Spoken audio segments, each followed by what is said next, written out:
प्रदोष व्रत कथा। हर महीने में 2 बार आता है प्रदोष व्रत। इससे भगवान शिव अति प्रसन्न होते हैं।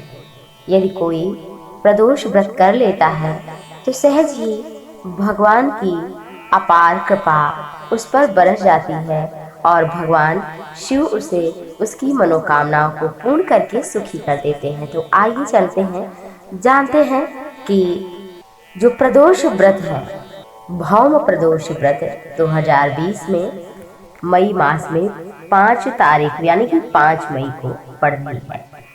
और ये व्रत स्वास्थ्य, लंबी आयु और समस्त मनोकामनाओं की पूर्ति के लिए किया जाता है।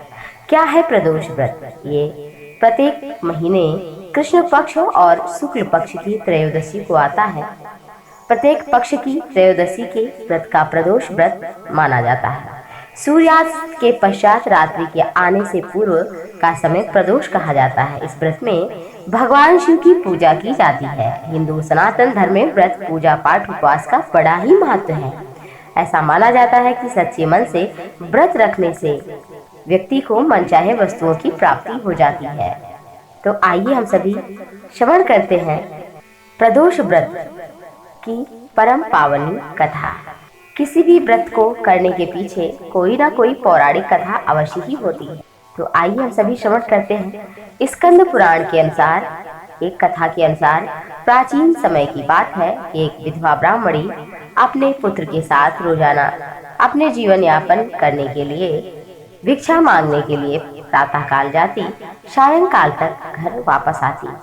हमेशा की ही तरह एक दिन जब वो भिक्षा लेकर घर वापस आ रही थी तो उसे नदी के किनारे पर एक ही बड़ा सुंदर बालक दिखा। लेकिन वो ब्राह्मणी जानती नहीं थी कि ये कौन बालक है, किसका है। लेकिन उस बालक का नाम था धर्मगुप्त और धर्मगुप्त विदर्भ देश का राजकुमार था।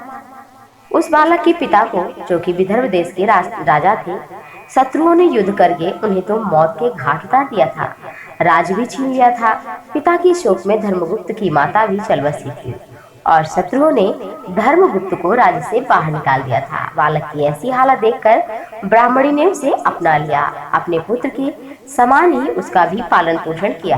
कुछ दिनों के बाद ब्राह्मणी अपने दोनों बालकों को लेकर ईश्वर प्रेरणा से मंदिर गई और वहां पर उसकी भेंट सांडिल्य मुनि से हुई।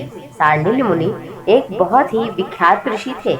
उनकी बुद्धि और विवेक की चर्चा थी। ऋषि ने ब्राह्मणी को उस बालक के पूर्व की सारी घटनाएं बताई कि इसके माता पिता नहीं है। सुनकर ब्राह्मणी बड़ी दुखी हुई। ऋषि ने ब्राह्मणी और उनके दोनों बेटों को कहा कि सुख पाने के लिए तो राजकुमार है, राज्य पाने के लिए तुम इन दोनों बालकों सहित पूरे विधि विधान के साथ में यदि प्रदोष व्रत करो तो तुम्हारे सारे दुख दूर होंगे और सुख पुनः मिल जाएगा। कुछ दिनों के बाद बालक वन विहार कर रहे थे, तभी वहाँ कुछ गंधर्व कन्या आई और राजकुमार तो वहीं रुक गया। ब्राह्मणी का पुत्र तो चला आया। कुछ समय बाद राजकुमार और अंशुमती एक दोनों को पसंद करने लगे और कन्या ने राजकुमार को विवाह के लिए अपने पिता गंधर्वराज से मिलने के लिए कहा। कन्या के पिता को जब ये ज्ञात हुआ कि बालक विदर्भ देश का राजकुमार है तो उसने भगवान शिव की आज्ञा से दोनों का विवाह ही कर दिया।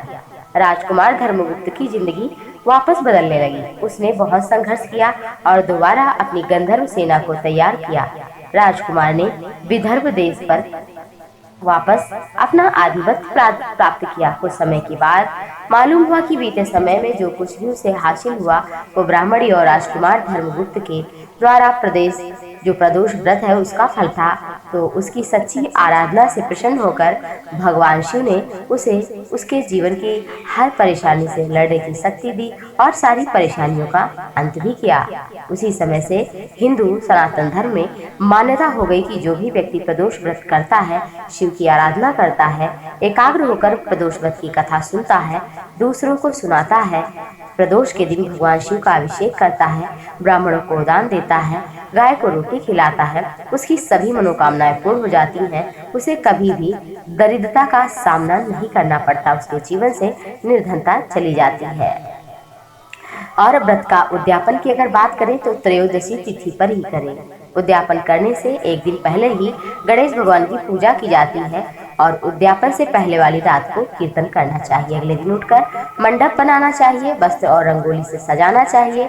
भगवान शिव के पंचाक्षर मंत्र का जप करते हुए हवन करना चाहिए। खीर का प्रयोग हवन में आहुति के लिए किया जाता है। हवन समाप्त होने के बाद भगवान शिव की आरती और शांति पाठ करें। अंत में कम से कम 2 ब्राह्मणों को भोजन अवश्य कराएं और अपनी इच्छा और सामर्थ्य के अनुसार उन्हें दान भी अवश्य दें। तो आप भी प्रदोष का व्रत करें, भगवान शिव की अपार कृपा आप भी प्राप्त करें। आप सभी के जीवन की सभी मनोकामनाएं पूर्ण हो, सारे दुख दूर हो, ऐसे मैं भी प्रार्थना भगवान शिव से करती हूँ। तो आज ये वीडियो में बस यहीं तक सफर, अगले में फिर से मुलाकात होगी और भगवान आप सभी पर कृपा बरसाएं, ऐसी प्रार्थना करते हुए जय सिया राम। नमस्कार, धन्यवाद।